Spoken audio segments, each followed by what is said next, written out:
அம்மா அருள் கொடுத்திட குடியிருப்பது சிந்தலக்கரையே.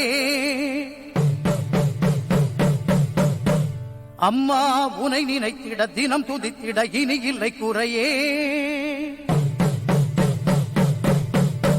குலம் விளங்க நலம் விளங்க வரும் தேவி நீ, பெயர் விளங்க புகழ் விளங்கும் பெரும் ஜோதி நீ.